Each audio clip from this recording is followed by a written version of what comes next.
Hi, Fleet Maull here for the Global Resilience Summit, and really happy to be here today with Diane Musho Hamilton. Great to see you, Diane. Great to see you too, Fleet. Thanks for having me. Oh, it's our pleasure. Thank you for taking time. I know we're all really busy and struggling to figure out how to continue our work in this Yeah, crazy, totally. crazy environment. So hmm thank you very much for giving your time to this. My And pleasure. I'd just like to say a little, many of you are probably familiar with Diane and her work. Uh, Diane is a really innovative and award-winning mediator and has a whole model called integral facilitation integral facilitation. And also, I guess you do integral mediation probably as well, right? Or you have. Yeah. And also a Zen teacher and has, is it 10 Directions Zen Center? No, it's actually Two Arrows. Two Arrows. Two Arrows. 10 Cool. Directions houses the facilitator program, and Two Arrows is my Zen Center. Okay, I was a little confused about that, and I was looking at Yeah. your website. I thought I remembered something about Two Arrows, and I saw 10 Directions. Okay, Yeah. and you have a center in Salt Lake, and then you have a place out in, is it southwestern or southeastern Utah? It's in South Central Utah. It's sort of, if you know the national parks, it's Yeah, in the located near Red Rocks area and all Red that. Rock. Yeah, in between Zion on to the west and Arches to the east. It's the smallest national park, Capitol Reef, and I'm right there. Wow, really, really amazing. I've been to Zion, and I was pretty blown away. Yeah. Yeah, it's really something. Yeah.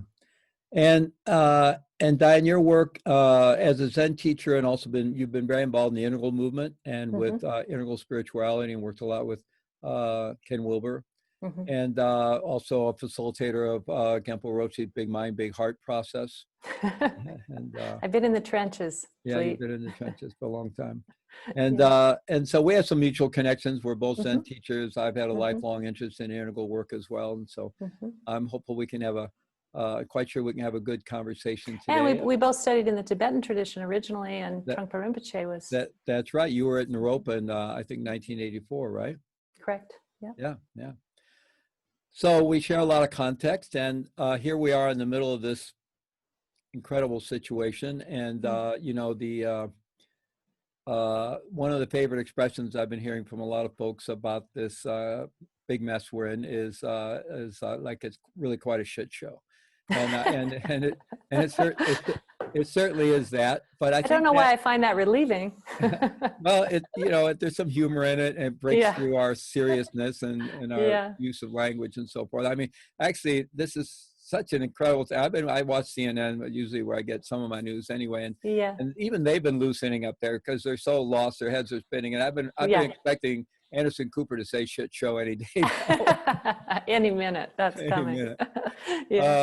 But at any rate, nonetheless, I think that does the situation we're in a little bit of a disservice, or it's certainly not the whole view, because at the same time, we're going through a profoundly spiritual experience, which could be a complete reordering of how we make meaning of our lives. And hopefully it's a huge wake-up call. And of course, you know, those of us who have more privilege have the opportunity to reflect on this.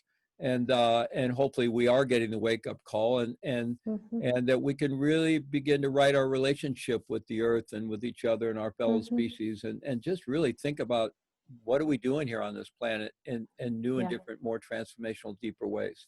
Yes. So I think that's the territory I'd like to explore with you. And if you wanted to bring it, you know, that the integral perspective, that big map 4 quadrant and multiple lines, all that's really very helpful. I've been thinking about this in terms of my own personal experience. I've been trying to identify with others, thinking of this collective metacultural journey we're on. And then, you know, sometimes I'm even trying to kind of as I watch the news, I'm trying to situate myself in the system, feeling all that breakdown, you know? Yes, absolutely.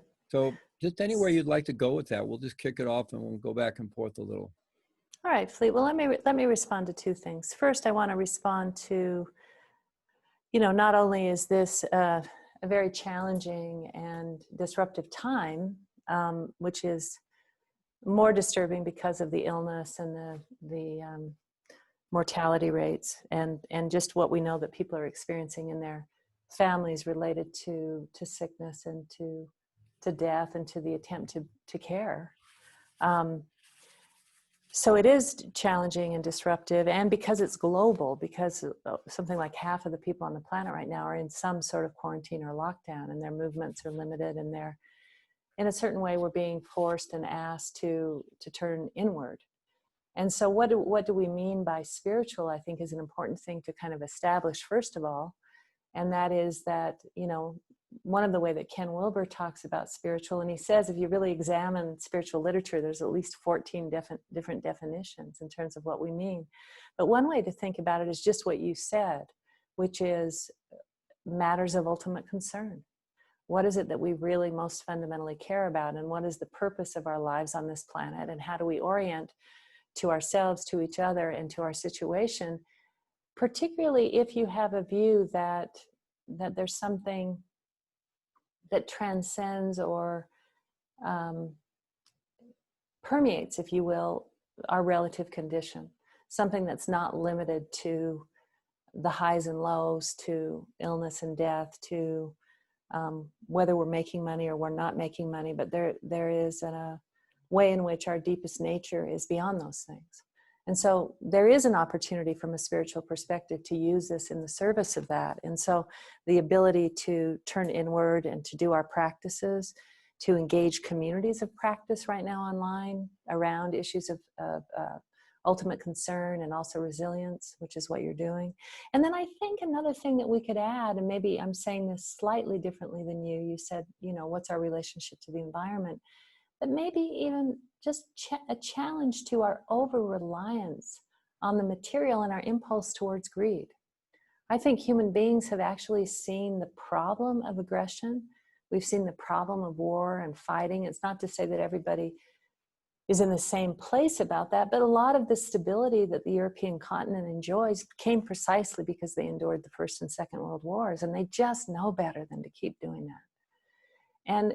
And there's a certain way that from a spiritual and a humanistic perspective, that same challenge needs to be placed on the table in relationship to the way we amass and accrue wealth and materiality, and how, as we know, just how unfair it is across the planet. So I guess that's another thing that I would put in that basket around a spiritual inquiry that we all can take more seriously because we're quarantined or because we're in shelter in place or lockdown, depending. My brother flies for FedEx. He's a pilot who's going back and forth to China. It's totally voluntary at this point. But he flew into China, was tested by the Chinese. One of his crew actually came up positive for the virus. So they were immediately put in quarantine in China, retested again. It was ambiguous because the person who had tested positive then tested negative, and they were in this kind of bardo, or they were in this limbo state in China as pilots, and they FedEx just decided to skip all that and basically flew a plane in, and they came home without even going through immigration, and now he is literally in quarantine in a hotel and not able to leave his room right now. So what we mean by that, there can be a broad range, but for some people, they're literally limited to being able to go outside the door.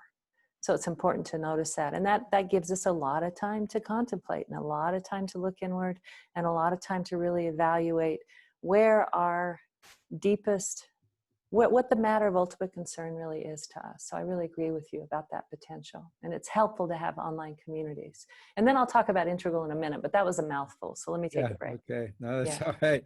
Well, your brother's situation gives you a real personal window into it. And more, as this spreads, more and more of us, there are people we know that are being impacted really directly. Last night I was watching a special about the hospital ICUs. They literally spent a couple hours in an ICU, and you hear the code 9s going off and code reds and so forth. And I mean, it was heartbreaking. It's such a charnel ground, and it's really, so, you know, this conversation really happens in the context of tremendous pain and grief. And of course, you know, those of us who, as I said before, we have the privilege of being able to, you know, shut down at home and stay safe and try to add value online and do the things we're doing. And hopefully, and a lot of people don't have that privilege. Hopefully those of us who do are really doing the reflection that's going to shift something where we can contribute.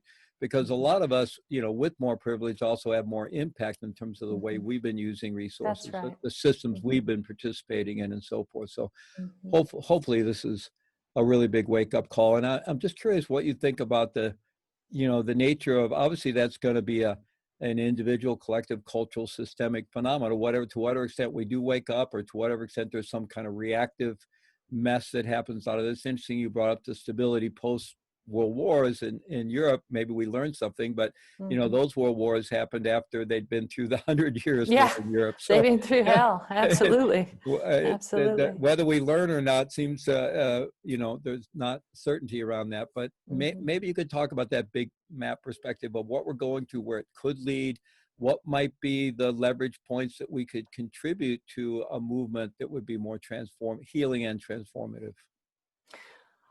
Well, one of the ways in which so I have been a practitioner of meditation, and I've been a professional mediator for many, many years. And I always remind people that they're fundamentally the same activity, that meditation is really both the process of, you could say, bringing body, speech, and mind into wholeness with one's environment, or discovering the inherent continuity of oneself to all things that's already there, that we don't have to do anything about. Mediation is really the same thing. We take disputing parties or people who have differences, and then we look for their underlying commonalities, and then we try to bring their awareness and attention into coherence with an agreement. There was a certain point in my upbringing, that's a funny thing to say. I guess it's my spiritual upbringing. Yeah. When I met Ken Wilber, and one of the things that Ken really helped me understand, he has a basic view of the way in which we do spiritual practice and also how we do our work in the world. And he said one of the things that we fail to do is we fail to really take advantage of the vast body of research that's been done on human developmental psychology, adult development. We tend to think in terms of child development, but we don't really think in terms of human development, and maybe more importantly, not just the development of the individual, but the development of the culture and how a culture evolves. So the issue that I think you're pointing to is, in the same way that the Second World War gave rise, if you will, to a much greater sense of, let me speak at least in the Western world, because that's where I'm located, and that's what I tend to be more familiar with, is that there was suddenly a sense of the kind of boundarylessness of, you could say the Second World War in some ways gave rise to the European Union eventually. And more world-centric view.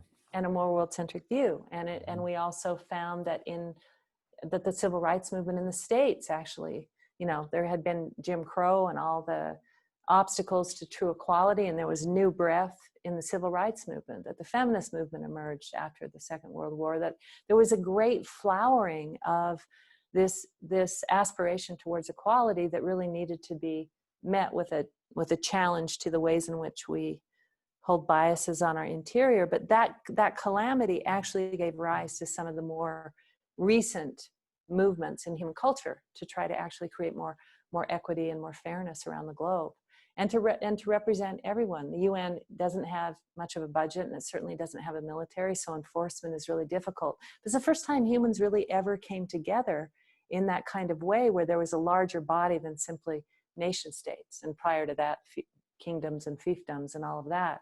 So I think what you're getting to is that while this may be difficult, and while there are certainly challenges to the economy, it may also create a basis for a greater flowering in terms of what's possible in the human experience, because that's what crisis does. In the individual, lots of us evolve until we're in our mid-20s, and we have the same beliefs, and we wear the clothes we did, and we speak the language that we did, and we are not terribly interested in that which is different or challenging to our worldview. And then suddenly a crisis hits. We get a divorce, we have an automobile accident, we're not able to compete in sports because we get an injury, one of our businesses fail, and we're no longer able to do that. And we suddenly start contemplating these deeper questions, and then all of a sudden there's another period of growth. So crisis and growth, we know in the Chinese that the hexagram for crisis and opportunity is very similar.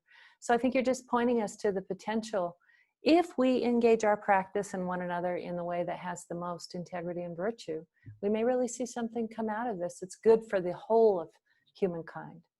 Well, this So is certainly the first time in modern history that the whole world, or most of the world's been all focused on one thing and a common enemy, so to speak, in a yes. sense. Hmm. I mean, I've often kind of, I don't know if joked, but sort of amused, I guess, that in the Middle East, if we're ever going to solve that problem, somebody, an outside force should come in and attack, and then maybe they would join together against a common enemy and get over their differences, right? Yeah, Because yeah, it's so embedded there. yes. But you know, the whole world has this situation right now, and you know, the only other times you can, with modern media, we're actually experiencing it together. Yeah. The only other ways this happens is huge sporting events, you know, or Hmm. you know, in the West, the Oscars or something, you know. But Hmm. here we're going through something which is really stress testing us at every possible level, and we're going Hmm. through it together. So how do we capitalize on that? Yeah, I really enjoyed Rebel Wisdom's event yesterday and your Hmm. presentation and Jamie Wheel's presentation. And I threw a question in the chat line that didn't get answered, but it was something along, how do we capitalize on this global experience we're having, which could shift us to a more world-centric, because there's a danger of getting pushed back in disruptions and collapse to a more ethnocentric view. So Yes. how do we Under capitalize stress, that? that happens. Yeah. Yeah, to shift into a more world-centric view, and also then to uh, you know, to move us in the direction of a shared resilient response, Hmm. rather than we get triggered in all the fear and Hmm. survival-based reactivity and the manipulation of demagogues and so forth. Hmm. I mean, what is it that's going to allow us to capitalize this and do it? Where are the leverage points, do you think?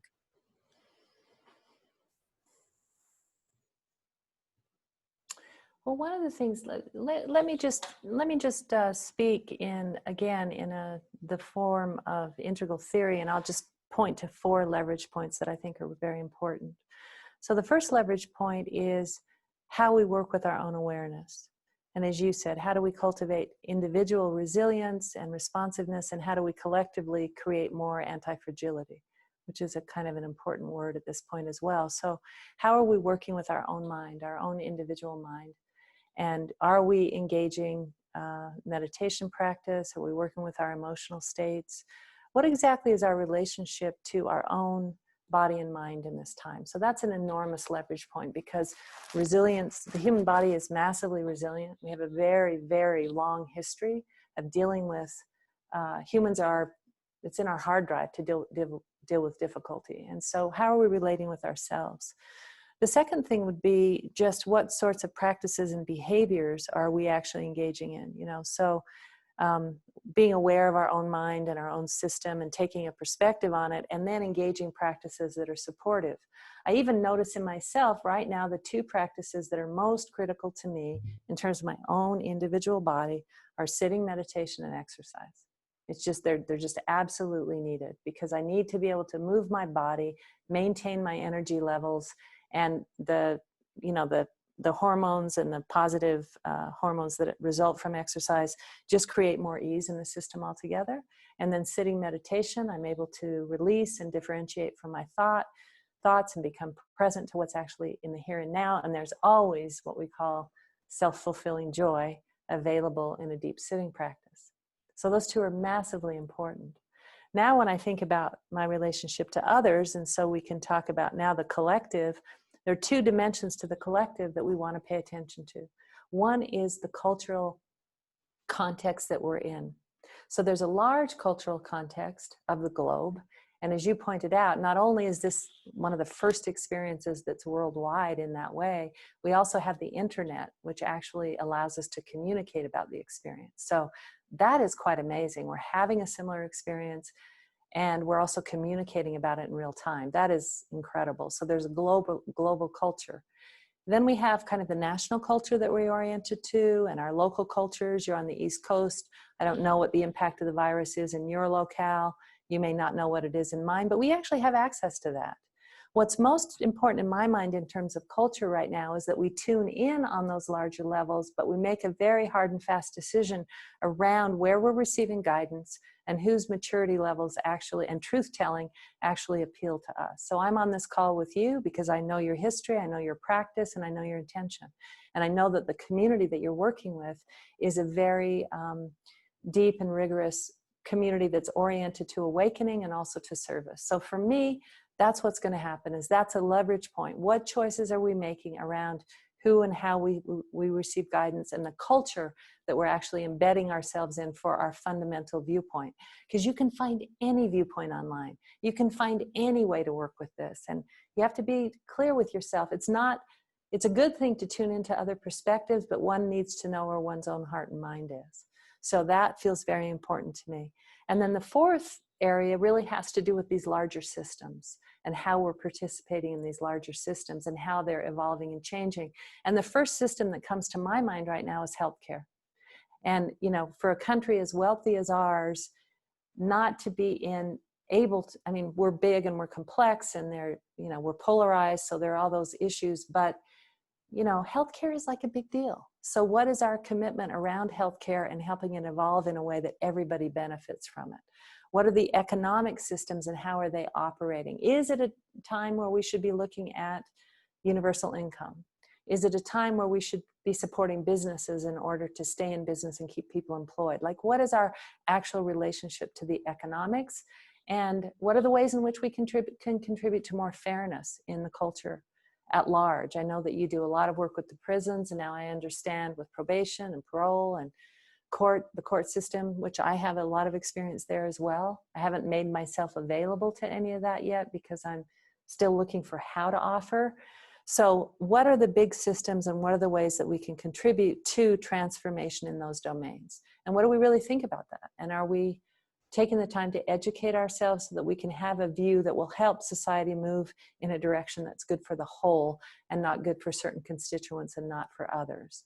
So our own interior awareness practice, our own behaviors and practices are leverage points, the cultures in which we give our time, our energy, and our money to, and what are the big systems change that we want to see happening, and are we also supporting organizations who are committed to the kind of change that we have in mind? So those would be the four territories, I think, of leverage that are important. Yeah, that's a really helpful mapping. And because it just, you know, unless we, you know, maps are just maps, they're conceptual, but they can be very helpful to us in kind of organizing our thinking and how to approach them, because otherwise it just seems so It's so overwhelming. and overwhelming. So overwhelming. Another integral perspective is that of lines of development, and the spiral dynamics model has been integrated into the integral world. And you know, as we know, we've been in these culture wars for quite some time here in the West, especially in the US with we're in this modernist landscape of the modern individual and corporate progress in science, and the battle between traditionalists on the one side and the postmodernists on the other side. And, you know, Ken's book, I think I'm always astounded more and more how prescient his book, The Mean Green Meme, was, because in my world, I mean, some people may be dealing with the mean traditionalists. I deal with the Mean Green Meme all the time. Yep. And does your audience know what that means, Fleet? Do you want to explain, just in well, case anybody's new? Yeah, you know, there's these waves of mimetic value and spiral dynamics that we move through individually, culturally, collectively, historically, over great vast spans of time, and also in our individual lives. And they go from the individual to the collective. And it went from kind of subsistence level into tribal context, into, you know, kind of warring states, everyone for himself, the birth of ego, then back, you know, kind of nationalism brought some order back, and that's traditionalism. And then you had the birth of individual liberty and progress and pursuit of happiness again, which is modernism. And then the postmodern says, no, that's getting too individualistic. We need to focus on the inclusive. And the problem is each one of these mimetic values tends to feel they are right? Absolutely. And so the banner of the green meme is inclusivity, except for those who don't agree with it. Agree. Correct. But the important thing is that's all considered first tier thinking, and Yes. it's not demon, it's not bad, it's just evolutionary states, and there's wisdom in all of it. But when you can make the shift into what's called second tier thinking and truly have an integral perspective and see the best in all of that, and begin to brighten up the memes, to bring the best forward in each meme to a bigger perspective. So from that perspective, there's an opportunity here, possibly, I don't know, to shift more people into that second tier thinking integral view, which personally I think is the major hope for humanity generally. So any thoughts you have about that? Well, that was a very, if I can use the expression, kind of a down and dirty explanation of the evolution of human culture. Mostly down and dirty. Yeah, down and dirty. So keep in mind, everybody, this is a model of cultural development. It may be useful to you, it may not, but basically what Fleet is pointing to is that in the course of our collective evolution, that we tend to move through certain sets of values and belief systems that are pretty consistent, and then conditions come along and we move out of those particular sets of values and into new ones. And if you think about your own life as a person who's listening right now, you can think for a moment about, the part of you that's a bit of a warlord and doesn't particularly want to follow the rules and who doesn't want to be told what to do. And you're going to go ahead and take risks and drive your car when you're not supposed to and go out and do what you think is right. And you're just not going to be held by these larger kind of rules that are coming down on you. That's the sort of, we call it red in spiral dynamics, or we can call it the raw power stage of human development. You're just going to do your own thing in spite of everybody else. And then human culture basically disciplines that and brings people, because people need order and people need predictability and people need, the churches emerged, and this whole sense that we could do things in a coherent fashion and not just be warring and pushing each other around through raw power engagement. So then you get the birth of the nation state, you get priests and leaders in hierarchical positions, you get the 10 Commandments, you get the Buddhist precepts, you get all this order coming into human culture about 5,000 years ago. And that traditional stabilizing force is probably still today the most stabilizing thing around the globe. Definitely. The churches matter. Knowing who's coming to your weddings and funerals matters. Knowing what the rules are matters. And so from a traditional perspective, if your governor or your local leader says to you, stay in your home, there's no doubt in your mind that that's what you're going to do, because that's the part of you that knows how to follow the rules. And then we have the modernist, independence coming forward, the business community. We call it strive drive from a spiral dynamics perspective, where basically we actually have the opportunity to see what we can accomplish and achieve without necessarily you could think about the scientists, think about the early Isaac Newton, or think about Galileo. They had to break away from the tradition of the church in order to develop science and to see things on their own terms. And that's precisely what happens in modernism. Postmodernism is a reaction to those two earlier stages, where all of a sudden subjectivity becomes important again, whereas objectivity is so important at modernism. Subjectivity, we call it the sensitive self. All the marginalized voices need to be brought to the table. The suffering of all beings needs to be acknowledged. Tremendous emphasis on inclusion, tremendous emphasis on healing. You could say feminine values of listening, receptivity, availability, not pushing through a goal, not trying to get to something the way we do at modernism, but actually allowing for more inclusion. But as Fleet said, that particular view actually becomes oppressive in its own way, because anyone who doesn't see the world that way is not included. And so the reason those are described, as I understand it, as first tier is because for each of those memes, the truth of that meme is exclusive. And what second tier thinking and second tier understanding is the ability to see the true and partial nature of each one of those memes. And we use the expression in development of transcend and include. And so an integral perspective is actually one in which you can look at the warlord and think, busting out is a great thing in just the right moment. You can look at traditionalism and say coming together and remaining obedient, loyal, and dutiful is really important. Or modernism, what does empiricism have to say about this? What are the doctors telling us? What are the epidemiologists telling us? Can we just allow empiric truth and science to have its place and quit being political about it? And then also the sensitivity of pluralism, of the sensitive self. What is the actual impact on people of color? How is power and privilege being used at this time?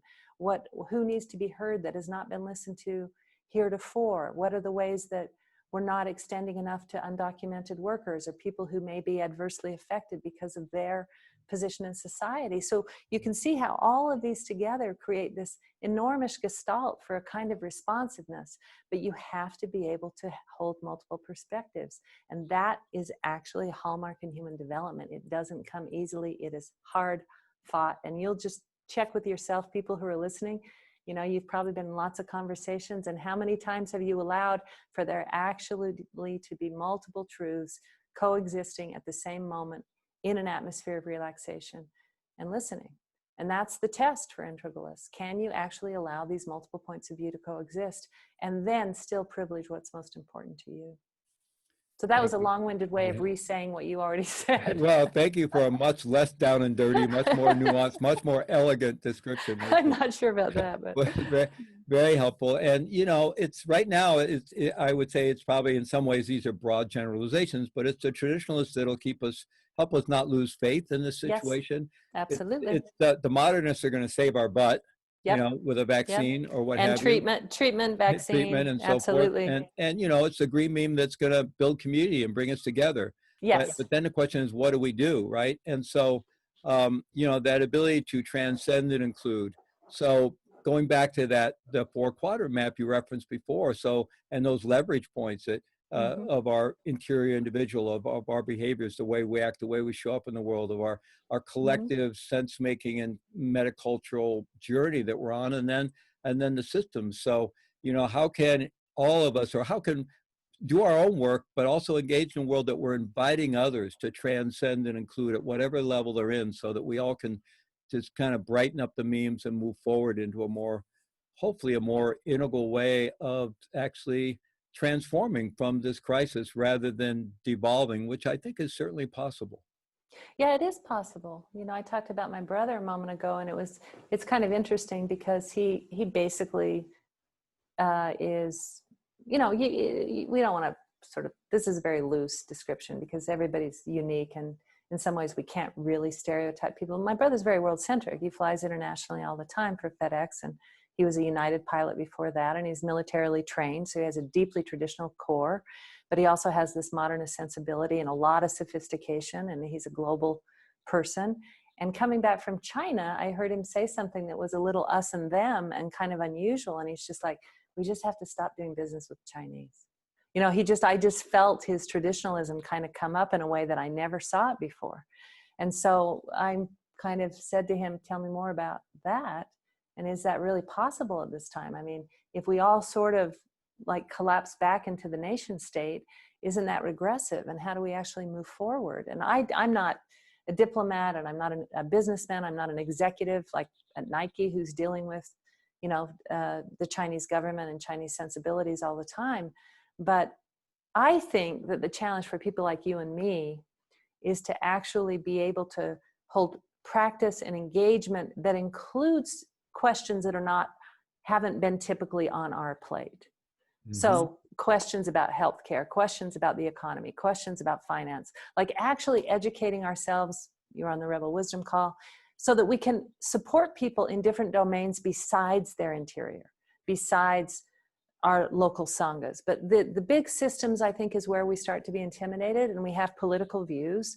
Maybe there are people on the call that are in the States supporters of Bernie, or maybe they like the conservative and kindness of Biden, or maybe they just think, damn it, I want to try this thing with Trump out. But there's a way that we have to maybe as leaders start to be able to engage the bigger question of cultural evolution. And so we're going to have to educate ourselves, and we're going to have to be willing to be in conversations and in training and in education that maybe we formerly didn't avail ourselves to. In other words, that's an integral move, not to just be relegated to spiritual practice or relegated to social action, but to be able to engage in a bigger way than we have to date. I know I feel challenged by that. And I feel I have to be able to do that I no longer can remain in my silo and be comfortable there, that I have to start to participate in a bigger picture. And I feel challenged by it. When I listen to Jamie's so fluid, Jamie Wheel, he's so fluid, or Daniel Schmachtenberger, when you listen to those people, or Ken for that matter, and the other women, of course, who are engaged in these questions, I just feel a little inept in relationship to them. It's like, I know how to teach people to meditate and listen to each other, but do I really know what's best when it comes to the economy? Well, maybe it's time for me to learn. So that would be one thing I would say. I think that's a great message, Diane, because I think we all need to take more responsibility. We tend to focus in our area and abdicate a lot of authority and power to those people who will take care of that big system stuff, right? And well, we see how that's working out, right? For better or worse. Actually, I was working on evolving a potential training that we might start offering here called Engaged Citizenship. And nice. that's great one thing. idea. Yeah, it's where that's one thing where the Green Name, I think, has a lot to offer in terms of, Mm-hmm. act locally, get in community, Mm-hmm. become active and create community with others. But then I think, can we do that with more of an integral perspective and Yeah. really think about these things? I mean, we are interestingly in a landscape where on the other side of this, there could be one global superpower and it won't be the United States. It'll probably be China. So Mm-hmm. what would that look like? Is that inevitable? Is there things our leaders could do more wisely to keep a more balanced geopolitical landscape? Or, Mm-hmm. where are we with all that? Now, most of us aren't going to have the opportunity to get up there in the decision-making processes, but we can still be, thinking about it, or at least even in terms of having a greater voice in our healthcare systems and the rest of it. And to get out and vote at the very least. I mean, Right. the Right. extent of low numbers of people that actually go out and exercise this Mm-hmm. ability we have to vote. So Mm-hmm. so I think we have to re-embrace our civic responsibility at a new level. I absolutely agree with you about that. And I think to some degree, my generation, because we lived in the affluence of the post Second World War, in a certain way, our civics classes didn't really take a hold very well. It's like in some ways, I think maybe many of you on the call feel like they did, but I was only working through the courts that I started contemplating how the systems of government actually really interact and work with one another, the balance of power, what the respective responsibilities of the three branches are and how those things work, what does it mean to be civically engaged? And it could be a great course to have a jurist and a judge, or to have someone who does grassroots organizing and political strategy. And what can we do? How do we become more active citizens at this point? Because an integralist is a person whose spiritual life is not separate from their engagement. There's a long history of contemplatives who only contemplate, and activists and people engaged in the world who are only engaged. And now that's just not satisfying. We just simply want to be able to do both. And it requires more of us. I feel, sometimes it makes me want to go have a nap. Well, we have to do self-care as well.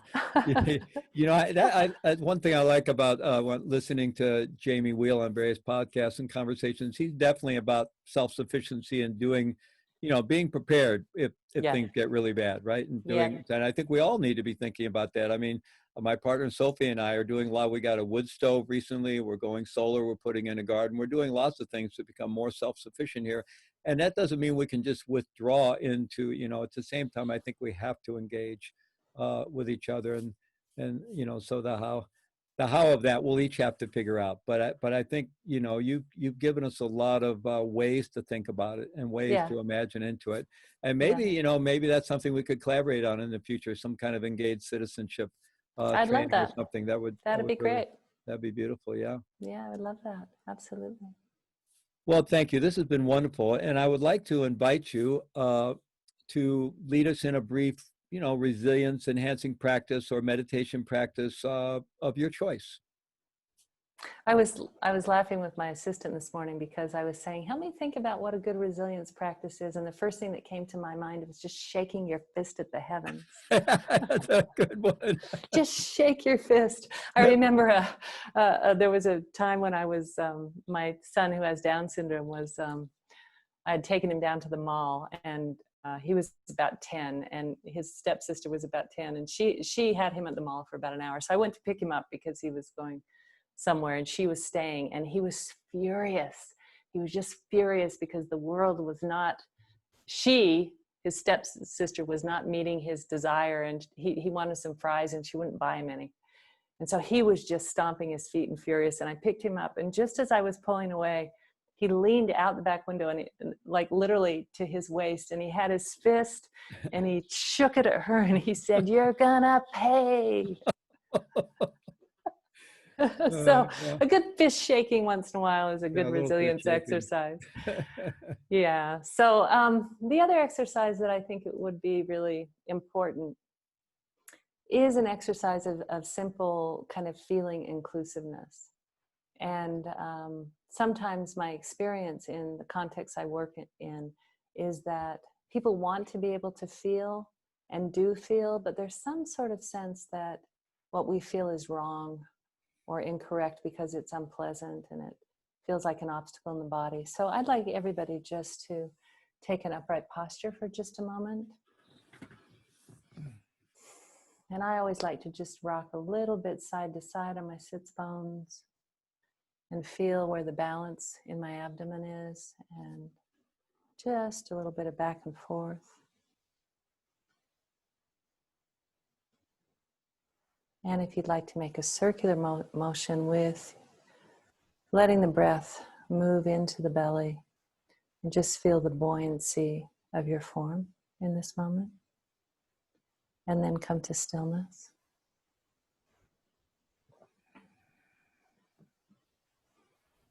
Allow yourself to notice your breath without manipulating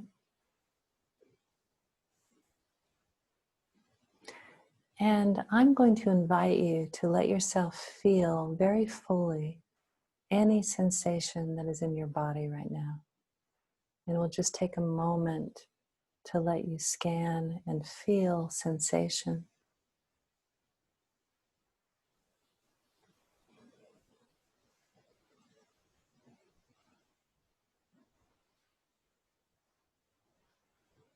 And perhaps you're noticing movement in the body. There could be swirling sensations or heat. There could be throbbing. There could be tension. Just whatever it is, allow yourself to feel and include all sensation.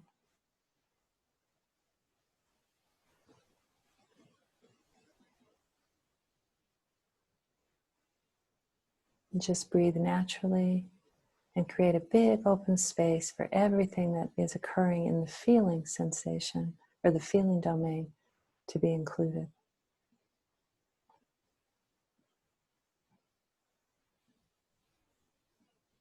And we're going to just use cognition for a moment. If you could put one word on all these sensations, what is that one word?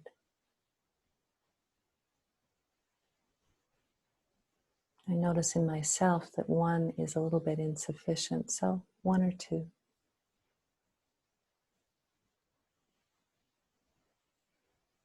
So I am feeling. I want you to ask the question now to yourself, what is right about this feeling?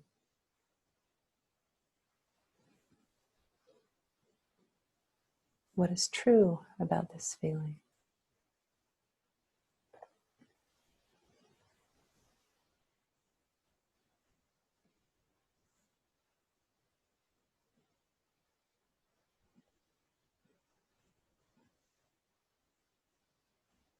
And now as you continue to sit upright, breathing naturally, bring your attention from the feeling domain to awareness itself.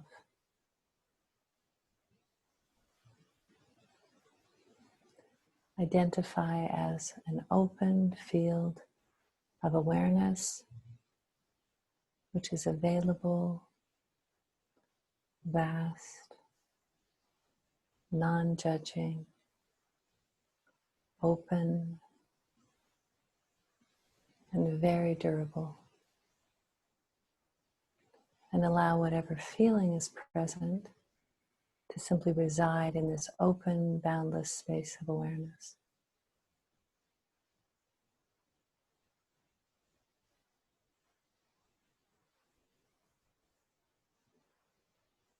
Your responses to the world are correct and can be worked with, and your true resilience is beyond self-identity and is beyond all relative conditions.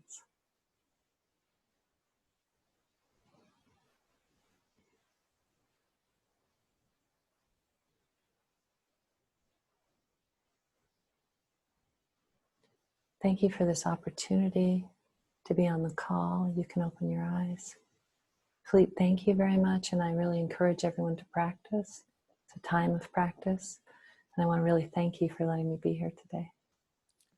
Well, appreciate it so much, Diane. And I think the last thing you said is really the advice coming from a Zen teacher. This is, practice is always the foundation of our resilience in our life, and in this time more so than ever. So any of us that have access to any kind of reflective practice, mindfulness practice, contemplative practice, any way of just being still and being present, I think it's really a time to give attention to that. So thank you so much. Really, really a pleasure to be with you today. Thank you too. I hope we get to engage further. Yeah, I hope so Bye. too. Bye-bye. Bye, everybody.